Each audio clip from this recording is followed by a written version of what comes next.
talking to me? You're talking to me? Oui, oui. C'est une très mauvaise imitation de Robert De Niro pour commencer cette vidéo, je sais. Bonjour à toi, chers spectateurs. Vous l'aurez compris certainement avec cette très mauvaise imitation et cette face de Niro bien énervée. On va parler de Mafia. On va parler de Chute de Mafia. On va parler d'un film qui, je pense, a l'envie de, à sa manière, conclure une certaine logique du cinéma américain que Scorsese avait déjà conclu avec The Irishman il y a maintenant quelques années. On va parler de The Alto Nights de Barry Levinson. L'histoire, en 1957, Vito Genovese va essayer de tuer Frank Costello. Mais pourquoi ? Eh bien, c'est tout le but de ce film, de découvrir à quel moment ils ont été amis et à quel moment ils sont devenus ennemis et surtout à quel moment ces deux hommes ont essayé de se battre pour avoir la place du saint des saints, du patron des patrons, du chef des chefs de la mafia américaine.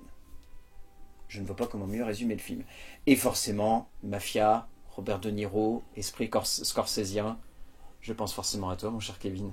Moi qui fais partie de la mafia. Exactement, Kevin qui fait partie de la célèbre mafia nantaise, ou en tout cas de la région nantaise. Comment vas-tu ? Très bien. Ouais, alors je saurais même pas par où commencer. Alors disons que ce projet sur le papier s'est posé de façon étonnante comme quelque chose d'intriguant. En tout cas à mes yeux, et je pense aux yeux de nombreux amateurs du cinéma de mafieux, ou en tout cas du cinéma qui aime bien convoquer Martin Scorsese. Parce que sur le papier, je vous remets dans le contexte, imaginez, vous venez d'avoir The Irishman qui vient de sortir. Vous dites, oh dis donc le film il était trop bien, mais je reste sur ma faim, j'aimerais bien en avoir encore plus.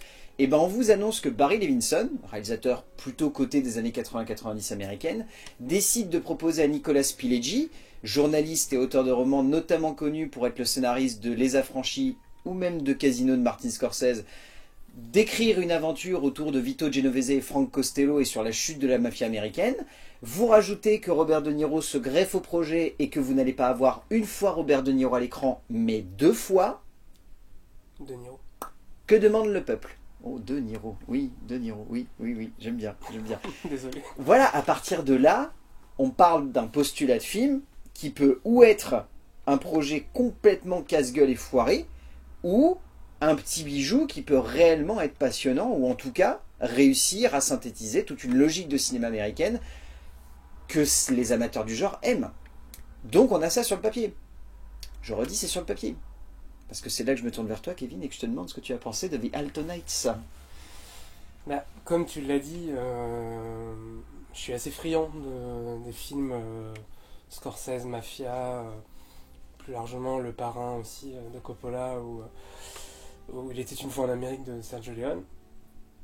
Et donc, le projet forcément m'intriguait, mais j'avais l'impression qu'effectivement, au-delà de la promesse du film, c'était aussi une façon de prolonger un peu le plaisir de The Irishman, comme tu as dit.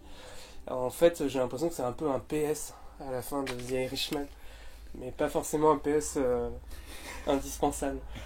Non, en fait, j'ai pas trouvé le film très bon. On se l'est dit, hein, c'est pas une surprise entre nous. J'ai trouvé que le film savait pas forcément bien développer ses personnages, développer justement la relation qu'ils avaient entre eux. On comprend qu'ils ont une rivalité, on comprend dès la première scène d'emblée qu'il y a quelque chose entre eux à régler. Mais tout ce qui va nous être expliqué pour justifier un petit peu cette relation-là n'est jamais assez palpable, en fait, j'ai envie de dire. Pour être clair, en fait, la relation, elle est résumée avec 3 slides, en fait, 3 diapos en noir et blanc. Je dis pas qu'il aurait fallu forcément faire des flashbacks beaucoup plus travaillés ou quoi que ce soit, mais par exemple, si je reprends Il était une fois en Amérique, la rivalité entre James Wood et De Niro, on la comprend parce que il y a... Ce film fait 4 heures. Oui, il a peut-être pas fallu qu'il fasse 4 heures, mais qu'on voit d'où on part. Ouais, c'est ça. Surtout quand on parle d'une relation d'amitié, en fait. Et le film insiste beaucoup là-dessus, et jusqu'à la dernière, presque la dernière séquence. Du coup, je trouve qu'il y a quand même du gâchis. Je trouve que c'est pas forcément très bien réalisé, mais on y reviendra. Que De Niro commence vraiment à accuser ses 80 ans, je crois. Qu'il a 80 Plus de 80 ans, ouais, plus de 80 ans. Et que du coup, dans des rôles où quand même on attend un petit peu de physicalité, de prestance et de charisme et tout. Alors il a toujours le charisme, c'est pas le problème, mais je trouve qu'il a du mal quand même à cacher son grand âge. Et je pense que ce qui était déjà perceptible dans The Irishman devient là vraiment un souci. Je serais moins abrupt que toi, même si je comprends complètement ton point de vue. Alors moi personnellement, j'ai plutôt apprécié le film. Je dis bien plutôt, parce que je pense très honnêtement que d'ici quelques temps, je l'aurai un peu oublié et qu'il va pas rester dans ma mémoire, parce que en fait c'est sympa, mais c'est un peu tout quoi. C'est-à-dire que vraiment on ressort du film en se disant que on n'a pas passé une mauvaise expérience. Il y a une petite vibe qui rappelle des souvenirs si on est un peu amateur de cinéma. Mais alors déjà, je dis bien si on est amateur de cinéma, parce qu'honnêtement je ne vois pas quel autre public vise ce long métrage, ce qui est très problématique, c'est-à-dire qu'il cinéma de mafia surtout. Ouais, il n'est pas du tout grand public et il n'est pas du tout ouvert dans sa logique et dans sa manière de construire son récit, c'est-à-dire que c'est un film qui est vraiment ostracisé dans sa logique de raconter une épopée américaine, mais en prenant des éléments, des personnages, des contextes historiques, des situations qui ne font écho que à des choses que l'on connaît si on a vu des Scorsese ou des films de cette période-là. C'est-à-dire que sinon, on va être un peu paumé en se demandant quel est le but en fait de ce récit et qu'est-ce que ça veut nous raconter de plus que quelque chose qui serait très sporadique en fait. C'est presque un film qui par moments voudrait être une grande fresque historique, qui voudrait rappeler tout un passage de l'histoire américaine, ou en tout cas de l'histoire américaine mafieuse, mais du coup, qu'est-ce qui le différencierait d'un très bon documentaire bien réalisé sur Arte de 53 minutes dans ce cas-là? Bah, c'est des petits éléments à gauche ou à droite qui restent plutôt intéressants, c'est une ambiance globale qui reste fun, c'est des cinéastes qui sont convoqués par Barry Levinson, qui bizarrement est un metteur en scène qui est de la même génération de Scorsese, mais qui vient convoquer Scorsese comme si c'était un petit jeunot de 35 ans qui aurait envie de faire un film hommage à ce cinéaste-là. C'est un objet hybride très surprenant en fait, The Altonites, qui je pense va en laisser beaucoup sur le banc de touche, et bizarrement je les comprendrais complètement. Pour autant, je peux pas non plus lui tirer une balle dans le pied, parce que bon, je vais pas bouder mon plaisir, quoi. Tu vois, je me suis bien amusé devant, et disons que ça a été divertissant. Voilà, c'est comme ça que je le résumerai. Mais c'est pas non plus pas un grand film de mafieux, quoi. C'est un petit film de mafieux. Ouais. Bah, on en parlait en off, mais moi il m'a fait penser, on pourra revenir dans le détail, mais presque plus que les films de Scorsese, il m'a fait penser beaucoup à Mafia Blues en fait, de Harold Ramis, donc qui est purement une comédie, en l'occurrence parodique, du genre, voilà. Mais justement, Harold Ramis dans ce film-là, qui a presque 30 ans bientôt, singeait les codes des films de mafia pour les retranscrire dans une comédie, donc si ça pouvait se justifier, il y avait moins ce côté un peu agaçant que moi j'ai ressenti sur Alto Night. Et je trouve que ce film-là, du coup, de The Alto Night, a un petit peu ce côté agaçant de vouloir à tout prix s'inscrire dans les pas de Scorsese, notamment. Et je trouve qu'il, du coup, tombe dans la parodie involontaire, parfois. Notamment, on y reviendra, mais là, c'est plutôt lié à l'écriture.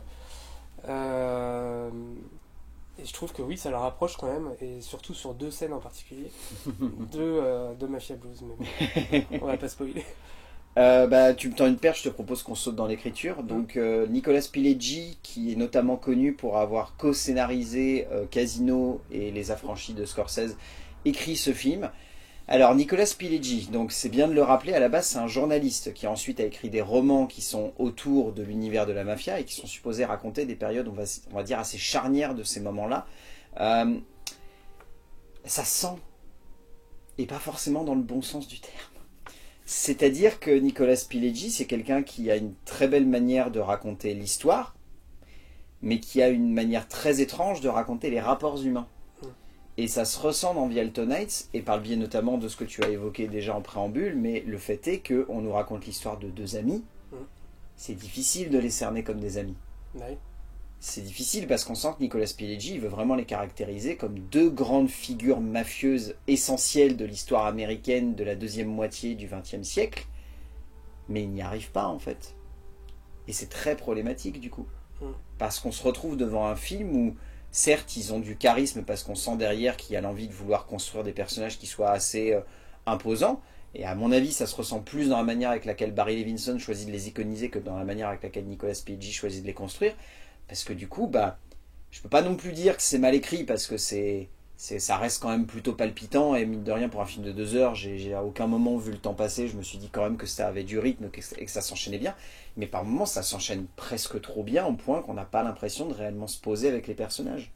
On les voit, on les entend, on se laisse emporter par certaines de leurs frasques, par certaines intimités qu'ils vont développer, notamment Vito et Anna, c'est plutôt amusant la manière avec laquelle c'est construit et la manière avec laquelle c'est amené, ça a presque des petits moments de slapstick qui sont plutôt bien sentis, mais c'est vrai qu'au bout du compte, j'étais en train de me dire, je ne vois pas deux meilleurs potes en fait. Non. Je vois deux mecs qui ont l'air de vaguement s'être connus et c'est tout quoi. Bah, surtout que les deux personnes, enfin les deux De Niro se voient réellement que 2 fois en fait dans le film, donc c'est difficile par ce biais d'arriver à créer une alchimie entre deux acteurs qui sont la même personne et qui a priori n'ont pas C'est même pas possible, hein.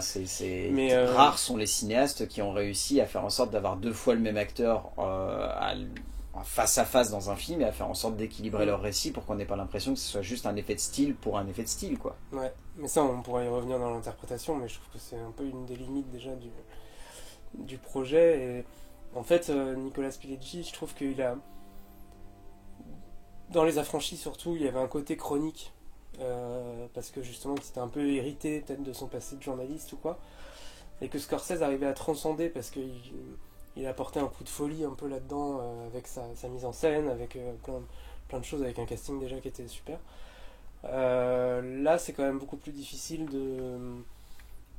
avec une réalisation enfin moi en tout cas que j'ai trouvé, on y reviendra aussi, mais plutôt très molle quand même, d'arriver à nous emporter. Le scénario prend le parti du fait que on saurait tous qu'est un capot, enfin la hiérarchie tout simplement de la mafia. Il choisit même par moments presque d'effacer ça, ce qui est assez surprenant de la part de Pileggi, de presque ne plus laisser de hiérarchie vraiment prendre place à l'écran. Les mots capot par exemple sont très très peu cités dans le film, et on doit considérer presque que les rapports conflictuels qui sont entretenus par les personnages sont acquis et sont pleinement connus du spectateur, ce qui, je pense, c'est déjà une très grosse erreur de la part de Pileggi de ne pas choisir, de se dire peut-être que le spectateur ne sait pas pleinement ces éléments-là. Ouais. Et du coup, bah, on pourrait dire que ça pourrait être compensé justement par une écriture des personnages. Moi perso, en fait, je trouve, et ça rejoindra aussi un autre point, je lance des perches pour la suite de la vidéo, mais ça rejoindra un point aussi de l'interprétation, que grosso modo, les deux personnages joués par De Niro, en gros, c'est des parodies de deux archétypes de la carrière de De Niro. Que Vito, qui est plutôt non, c'est Franck, pardon. Franck qui est un petit peu le taiseux, un peu raisonnable, tout ça me fait penser beaucoup à Jim Conway dans Les Affranchis. Et Vito, moi, il me fait beaucoup penser à Capone, ouais, c'est ce que j'allais dire, au Capone dans Les Incorruptibles, ou même à Jimmy, mais sur la fin du film. Ouais, enfin, ou alors à des personnages de Joe Pesci, mais au final, c'est... En fait, on se contente... En fait, je pense que le scénariste, le réalisateur, mais aussi De Niro, on y reviendra, se contente un peu de tout ce qu'on connaît finalement de la mafia, enfin du cinéma de mafia, parce que c'est pas du tout la même chose, pour se dire bon bah ça suffira en fait pour construire le film. Et en fait je trouve que c'est dommage parce que ça aurait pu être une belle histoire entre deux vieux mafieux qui terminent leur relation de manière dramatique. Mais au final, le film ne va jamais là-dedans, quoi. Non, et puis il a aussi un autre gros défaut, pour rebondir un peu sur ce que tu dis, c'est qu'à aucun moment je trouve qu'il n'y a de la crédibilité en fait dans les rapports qu'ils entretiennent, notamment dû à un manque de justesse et de finesse dans les dialogues. Les dialogues, je trouve, sont ou soit très téléphonés, ou par moments trop explicatifs, ou même par moments, et c'est difficile de l'admettre, mais ne servent à rien.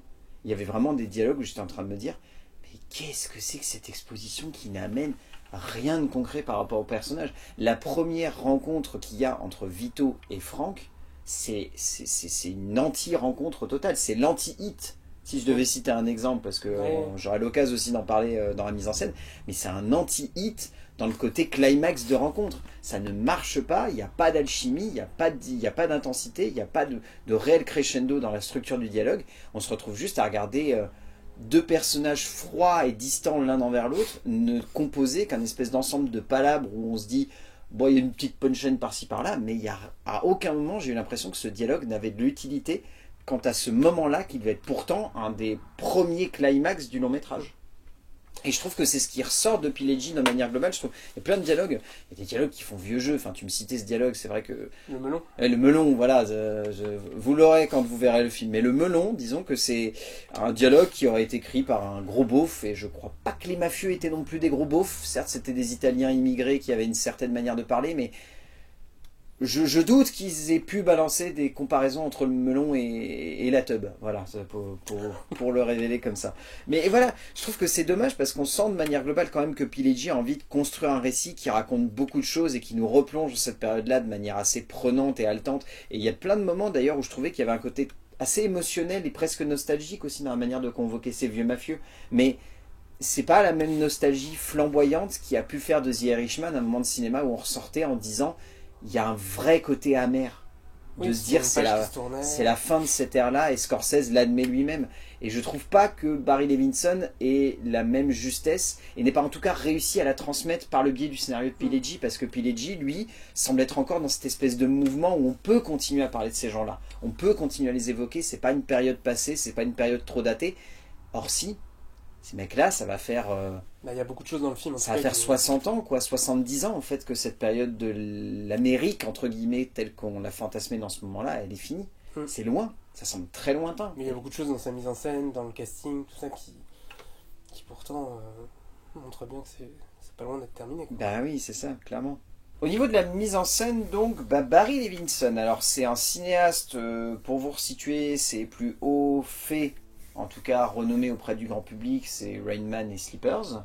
C'est vraiment ces deux gros films qui sont les plus connus. Après, mine de rien, Barry Levinson, c'est un cinéaste qui a jamais eu vraiment de patte identitaire, mais c'est un cinéaste qui a fait beaucoup de films qui ont beaucoup marché auprès du grand public, qui pour certains sont devenus cultes, pour d'autres sont un peu tombés dans l'oubli. J'ai toujours trouvé que c'était un bon faiseur, sans forcément de réelle patte flamboyante. C'est jamais été un cinéaste où on pouvait identifier directement au travers de deux plans que c'était Barry Levinson qui réalisait le film. Mais ça a toujours été un metteur en scène qui, je pense, parvenait parfaitement à se fondre avec le genre qu'il choisissait de convoquer. Moi, comme je te l'évoquais un petit peu en off, j'ai toujours en tête ce moment où dans les années 2010, alors qu'il y avait vraiment un énorme élan du found footage, Barry Levinson avait réussi à s'emparer du genre avec The Bay pour proposer un film qui, je trouve, était assez original dans sa catégorie et avait réussi en tout cas à être plutôt prenant et plutôt intense. Et The Altonites, en fait, c'est un espèce de patchwork de plein de films que je pense Barry Levinson a beaucoup aimé et qu'il a envie de convoquer au travers de ce film. Comme tu le disais, on a cette sensation scorsésienne et évidente dans la manière de convoquer ce récit, dans la manière de structurer, mais on a presque du Michael Mann aussi dans la manière de vouloir jouer sur la confrontation entre deux grosses figures. J'ai même plus en tête, mais en fait j'ai l'impression qu'il a voulu convoquer beaucoup de choses, Barry Levinson, au travers de ce film, sans forcément avoir la justesse ou clairvoyance d'esprit de se dire que ça allait avoir de la cohérence par rapport à ce qu'il voulait mettre en avant. En fait, l'impression, c'est que comme il est assez complice, j'imagine, avec De Niro, puisqu'ils ont fait quand même, je sais pas, une demi-douzaine de films ensemble. L'impression que ça donne, en fait, c'est qu'il veut faire une sorte de méga best-of de sa carrière. Il y a un plan, par exemple, ça n'atteint pas du tout la cheville de ce à quoi ça m'a fait penser, mais à un moment, il est sur un balcon avec son épouse, Nico. Et ça me faisait penser un peu au personnage qu'il joue dans Hit, je me souviens plus son nom. Oui. Neil McCauley, quand il est avec la jeune femme qu'il a rencontrée. Et il y a tout Los Angeles derrière. Là, il y a une espèce de vue sur New York, mais du coup, ça fait très téléfilm. Là où Michael Mann, c'est assez ample et c'est Michael Mann, quoi. Et là, je trouve qu'il y a quand même. Alors après, peut-être que c'est pas du tout voulu, hein, c'est une interprétation de ma part. Mais je trouve que globalement, la réalisation est quand même très téléfilm. Et c'est, je trouve, sur certains aspects. Et je m'explique, c'est juste... Barry Levinson a beaucoup travaillé aussi à la télé. Hein. Il a fait des trucs, d'ailleurs, même avec De Niro. Et Al Pacino. Il a fait un truc sur Madoff, Wizard of Lies. Et j'ai l'impression qu'il a un peu gardé ce truc-là. Par exemple, la scène d'intro de Altonite, pour moi, c'est très télévisuel, quoi. Ouais. Dans le découpage, dans les ralentis, les cadrages, des trucs un peu cut. Et à un moment, en fait, il essaye de... En fait, c'est un peu en fil rouge de tout le film. Il y a beaucoup d'inserts sur des diapos, tout ça, qui pourraient contextualiser certaines choses, mais pas du tout, en fait, à part vite fait, pour résumer vite fait pourquoi ils en sont arrivés là, et encore. Ça, c'est très Scorsese aussi. Ah bah. Que ce Disons soit que, dans la le bande gros son. clin d'œil à The Irishman est même plus dissimulé là, parce que Oui. prendre le personnage de Frank Costello qui, à la retraite, ou en tout cas bien âgé, décide de re-raconter son histoire littéralement en frontal avec le spectateur. Disons que The Irishman, lui, avait au moins eu la subtilité de nous faire croire potentiellement le personnage central était sénile et que du coup il parlait un petit peu dans le vide et au final non, il s'adressait à nous. Et c'était la grande clairvoyance, je pense, de Scorsese à ce moment-là, de dire quitte à les enterrer, autant les montrer comme des vieux fous, mais raconter leur histoire avec flamboyance. Ce que ne cherche pas à faire Barry Levinson ici, puisque clairement il en parle comme il le raconte visuellement comme quelque chose de finalement encore, c'est ce que j'évoquais encore dans l'air du temps, dans sa manière de convoquer le genre. Et c'est pas forcément un vrai défaut, parce que moi je fais partie de ces personnes qui adorent ce genre, qui adorent cette manière de convoquer les personnages, qui adorent cette manière et cette logique de construire les récits. Et en un sens, moi il y a plein de points dans ce film que j'ai envie de sauver. Mais c'est vrai que par contre, je te rejoins pleinement sur le côté un peu daté et par moments pas très subtil de Barry Levinson. Non, puis tout à l'heure tu disais qu'il arrivait par la réalisation à iconiser un petit peu les personnages. Oui et non, mais ça du coup ça sera peut-être la passerelle vers l'interprétation, mais comme De Niro a quand même beaucoup plus de mal quand même à jouer de l'espace, à jouer de sa Même de corporalité, sa faciès, hein, mine de rien, il peut aussi. plus nous faire des... Voilà, il est quand même assez contraint, on va dire, par son âge, tout simplement. Et j'ai l'impression qu'en fait, Barry Levinson n'en tient pas compte.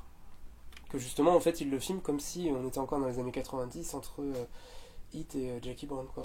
Pas faux, mais en même temps, dans sa tête, je pense qu'il se dit que l'opportunité, parce qu'il faut en parler aussi d'un point de vue mise en scène, parce qu'il y a aussi cette envie de vouloir amener 2 fois Robert De Niro à l'écran et de lui faire interpréter Vito Genovese ainsi que Frank Costello, parfois simultanément à l'écran. Il y a aussi cette envie de vouloir un petit peu jouer, entre guillemets, avec son acteur principal et de lui offrir l'opportunité un petit peu de s'amuser, je dirais. On en parlera plus au niveau de l'interprétation, mais disons que au travers de la mise en scène, ça se ressent qu'il y a un côté, je dirais pas non plus juvénile, mais il y a un côté ludique dans la manière avec laquelle ils ont envie de jouer ensemble l'un avec l'autre avec ce travail de mise en scène. Et je trouve d'ailleurs, mine de rien, que Dante Spinotti, qui est un directeur de la photo qui a un joli bagage, je vous inviterai à aller le regarder, mais je trouve qu'il use plutôt bien justement de la direction de la photo, et dans l'ensemble, je trouve que le film, dans le bon sens du terme, fait vieux.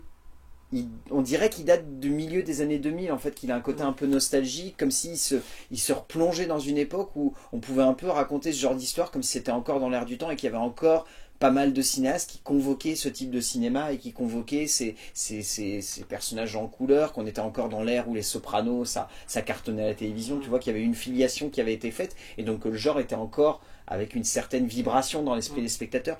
Et je sais pas si c'est que le projet est trop vieux, parce que je crois que j'en entends parler depuis très longtemps, parce que pendant un temps le film a eu comme nom de code Wise Guys, comme nom, et je crois que Barry Levinson a envie de faire ce film depuis le milieu des années 2000 en fait.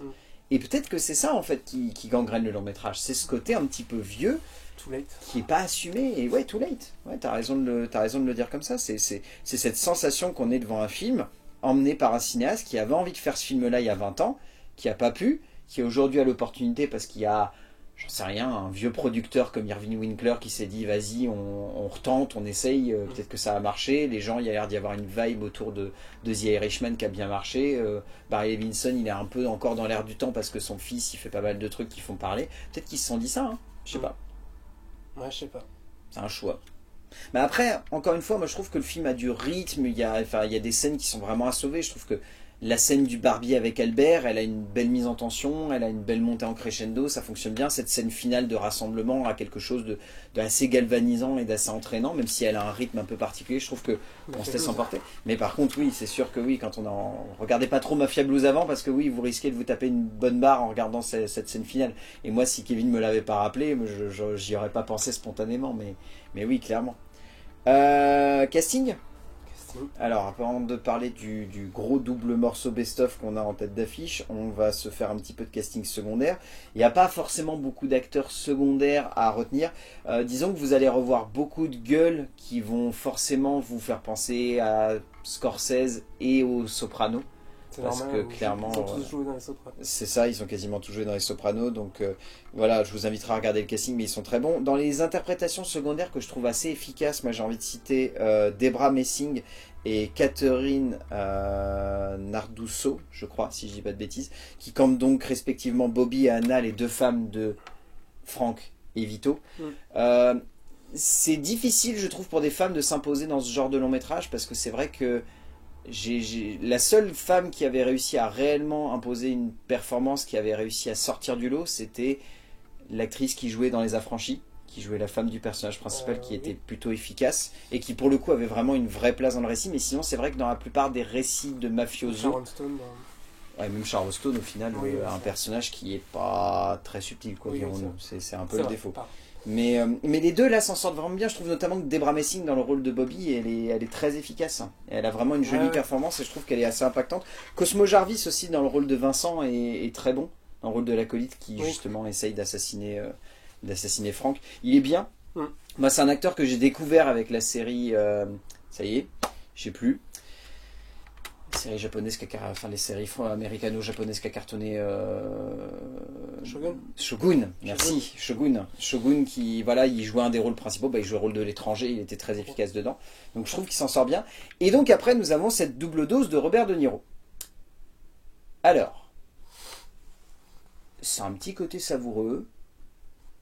Par moments, c'est un peu too much. Je trouve notamment que son interprétation de Vito, quitte à faire ça, autant appeler Joe Pesci, quoi. Parce qu'il y a des moments où What you gonna do about it? What you gonna do about it? On dirait vraiment Joe Pesci dans Casino ou Les Affranchis, quoi. C'est...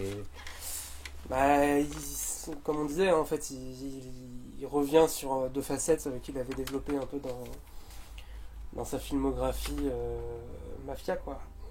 Et on a parlé de son âge et je trouve que c'est quand même un paramètre qui est plus qu'important à mon avis pour aborder sa performance ici, parce que je pense que le De Niro des années 80-90 n'aurait pas livré la même chose aujourd'hui. Et d'ailleurs c'est très dur de dater vraiment l'âge qu'ont les personnages, parce qu'en fait on ne sait pas si le réalisateur souhaite les rajeunir, parce qu'en fait il est censé être marié à une femme qui a le même âge que lui, parce qu'on voit un des fameux diapos où ils se rencontrent au même âge. Et en fait, sauf que ça se voit que Debra Messing, elle est plus sur la cinquantaine que voilà, il y a une la différence d'âge soixantaine ou les 70 ans. Finalement dans le temps présent. Donc on ne sait pas s'il est censé avoir 50, 60 ans, ou s'il est vraiment censé avoir 80. Il y a un vrai problème au niveau du travail, je pense, de maquillage de manière globale au sein de ce film, qui rend très complexe de justifier entre guillemets l'âge qu'ont les personnages, parce que je crois, si je ne dis pas de bêtises, du coup, que au moment où ils se marient, ils sont supposés être dans une toute jeune vingtaine, donc au moment en fait où on reprend Robert De Niro, il est supposé être dans une soixantaine. Alors c'est pas le cas, on dirait vraiment qu'il a 70-80 ans. Il a son âge, quoi. Ouais, c'est ça, il fait a son juste âge. Une teinture noire et une teinture aux cheveux noirs, et puis quand il est censé être vieux, il a ses cheveux blancs. Physiquement, ça sent aussi que c'est très compliqué par moment. Enfin, disons que Robert De Niro, si je devais vous l'identifier, je pense que les trois quarts des gens vont l'identifier comme ça, Robert De Niro c'est des mimiques, c'est vraiment un travail du visage, un travail du regard, des choses comme ça, et on sent que ici, même s'il y a 2-3 scènes où ça fonctionne de manière globale, heureusement que Vito est grimé comme c'est pas permis, parce que sinon je pense que Robert De Niro, sans trop de maquillage, n'aurait pas réussi en fait à faire ce que le maquillage arrive très bien à faire ici, c'est-à-dire donner vraiment un côté un peu dégaine de petit con qui est dans un corps de vieux, et le maquillage joue beaucoup là-dedans. Au-delà même des mimiques, je trouve que De Niro c'est quand même un corps aussi. Tu vois, dans Raging Bull, dans Al Capone justement, où il s'était pris du poids, tout ça. Enfin bref, il joue quand même beaucoup sur son corps. Et là, l'instrument ne fonctionne plus en fait, ou très peu, au ralenti en tout cas. Encore une fois, on le redit, mais c'est ce qu'avait compris Martin Scorsese en lui donnant une figure très monolithique et très ancrée. Moi j'ai toujours vu comme ça, mais ça, quand j'y repense à chaque fois, je le vois comme ça. Il a les pieds dans la terre, quoi, le personnage de Robert De Niro dans The Irishman. C'est vraiment un personnage qui est accroché au sol, qui ne bouge pas, et du coup, c'est ce que Scorsese avait compris. Je ne peux pas user de Robert De Niro comme j'ai pu le faire sur Les Affranchis au casino. Il ne peut plus bouger dans tous les sens, avoir des mimiques, hurler, envoyer ses mains valdinguer dans Et toutes d'ailleurs, les il y a directions. une scène où il le fait dans The Irishman, et c'est peut-être la scène la moins réussie, c'est quand il donne des coups au sol. Oui, tout à fait. On voit bien que c'est un monsieur, à ce moment-là, il avait peut-être 75 ans, donc Oui, qui donne ça. des coups, ouais. Et bon, on sent que malgré le rajeunissement, voilà. Mais là, dans ce film-là, il n'y a pas de rajeunissement numérique. Donc c'est assez difficile de situer vraiment l'âge des personnages. Et puis je trouve que pour un acteur comme De Niro, justement, du coup, ça devient compliqué. Bon, là, en plus, à double titre, d'assumer un quelconque jeu. Et alors, pour moi, les prothèses, je les trouve très dérangeantes. Ah bah, alors moi, je reste encore sur le fait que je trouve ça amusant. C'est-à-dire que j'aurais même pas envie de dire que c'est crédible, je trouve ça un peu amusant. C'est-à-dire que quand j'ai commencé à voir Vito arriver à l'écran, j'ai souri et j'ai lâché un petit... Parce que vraiment, j'avais envie de rire, quoi. Dans le sens où c'est rigolo, c'est ludique, mais faut pas trop le prendre au sérieux. Je pense qu'il y a une envie de vouloir plus s'amuser, en fait, avec un Robert De Niro grimé qui en fera un petit peu des caisses, qui passerait son temps à parler un petit peu comme ça, en disant « Tu vas me faire chier, tu vas me faire chier !» Et...